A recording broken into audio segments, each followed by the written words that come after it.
What is going on, my friends? Welcome back to the channel. Captain Deadwake here, and I've got something that you might not have seen before, or you may love doing this yourself. I will say that this style of play is not for everybody. I've come to realize over the years that you have folks that want to do everything from their seat and can't stand the idea of adding another task, and that's totally cool if that's your style. I don't mind some added complexity and mixing things up, taking a bit longer, using multiple ships, and staying out longer. In fact, I got a couple of buddies that, like myself, would rather be out in space doing work a lot longer and a lot more often than we spend at stations or on planets, especially returning to 1G, a little bit of that Belta-Loda lifestyle. Now, you can mirror this tactic with salvage as well if you've got a big ship that you can fit a smaller salvage ship in. If you happen to be one of those Idris players like my buddy Captain Kuza, you can load up with your fortune or your salvation, or if you're doing the mining like I am today, you can put your Golem inside a C2 or an Idris and load up with extra Golem bags, basically to stay out a lot longer and to get a bigger bulk set of materials that you can take back to the station and refine all at once. Now, in my example today, we're just looking at the C2 Golem parent-daughter ship combo, where I'm going to be using about 14 Drake bags extra with me in the C2 with the Golem parked in the front. Load your Golem gently into the front of the C2. The Golem thrust is a bit tricky, so be patient, don't hit it too hard, or you might have a really short session. Now, you can buy these Drake bags or Argo bags or whatever you need from the refinery right at Levski or Stanton Gateway, Pyro Gateway, whichever refinery you're at, and then load them from either your in-hangar elevator or the external freight elevator, whichever you feel more comfortable doing. Load them onto your C2, keeping the bags in the larger area of the rear of the C2 to one side or the other, like port or starboard, as you see in the video today. And the goal with that is to make sure you've got room to put the full bags you're going to be taking off of your Golem and then replacing with the empty bags. That way you're not getting confused about which bags are holding what, because we don't really have a reliable way to see which bags are full and which ones aren't. So keep that in mind. It's also great anytime you can to bring a store-all container, like the little 2 SU that you've seen in my mole or here in the C2. That way you can make sure you have anything you might need on these longer runs. Food and drink, extra ammo, medical supplies, fire extinguishers, your SRT or multi-tool for repair, fuses, mining modules, gadgets, anything you can think of. That way you don't have to worry about going back. Once you have all your supplies and you're ready to head out to mine, you can stay local at Levski or the gateways, or you can do like I do, grab up the investigation mission for missing persons, and then use that to get a quantum beacon out into the Glacium ring. The completion of the mission is totally up to you. I'll typically just abandon it and get to mining. I do like to put at least 100 kilometers between me and the mission objective to make it far less likely that any player will stumble on me, since your mothership will be exposed while you're sourcing and mining in your Golem. I like to leave my doors open and all just for rapid operations. You can also stay in your C2 and use its scanner to actually check out asteroids before you decide to actually set down and start mining. If you toggle over to the cargo section when you scan an asteroid from your C2, you'll actually see the materials.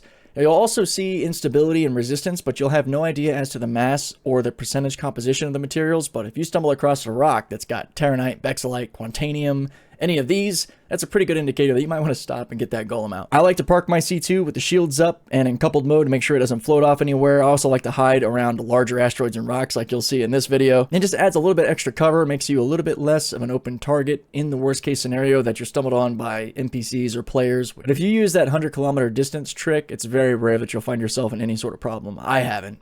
After that, hop in your Golem, back out nice and gentle, clearing your C2, and then go crazy. You can mine, you can run around, you can scan, you can quantum back to your C2, so you don't have to worry too much about being able to locate your own ship. If you are nervous, it's your first time kind of doing this, it's probably a good idea to stay within, 20 to 40 kilometers of your main ship, and if you really want to move, park, grab the C2, and then move to a new location, and, do the whole process all over again. I did run a couple of tests on 4.5, and every time, no matter how far away I got from my C2, I was able to find it. Even if I quantumed away, I could quantum back. You're able to select your ship from the map and get back to it. So hopefully that stays consistent, because that'll take away any concern you may have. Now, the Golem is a little bit on the hard mode side as far as the limitation of what materials you'll be able to break. The Pitman is basically a helix in reverse. So instead of making your window smaller and reducing resistance, it actually increases resistance, which isn't so great, but it does make your window a little larger. I'm actually running a Ryger C3 and a Torrent 3 because the Ryger gives more power and the Torrent charges the rock faster, so it breaks faster.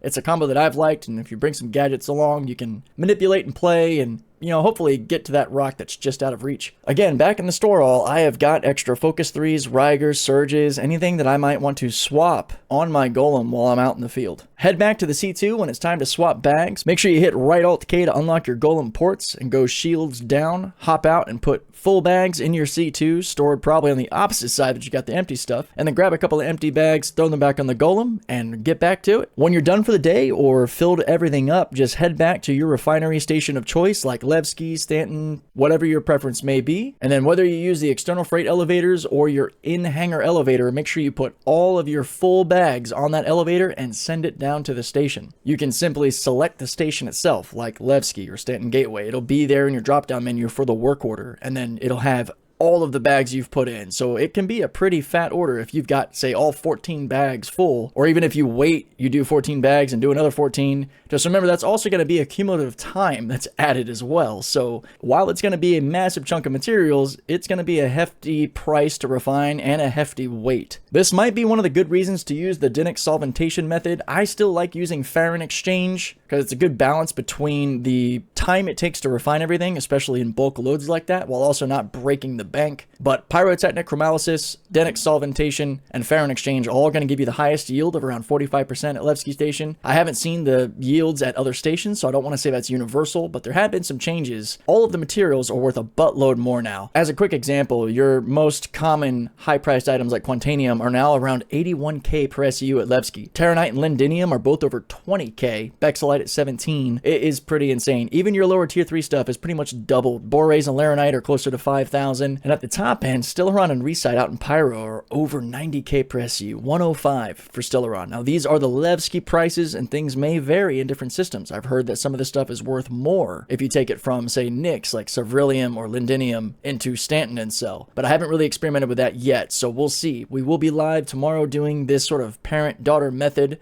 happening with our Golem in C2, so I hope to see you there. But outside of that information, I don't have a whole lot for you right now. Please hit me up with all the comments and questions you may have below. I really appreciate your time. Let me know what you think of this style video. It's a little bit different, mostly because I wasn't really able to do my traditional method of playing and talking people through it, so I'd love to know what you guys think. All that said, I hope you're excited about 4.5. I hope it plays well for you, and I can't wait to see y'all out there in the verse. Take care.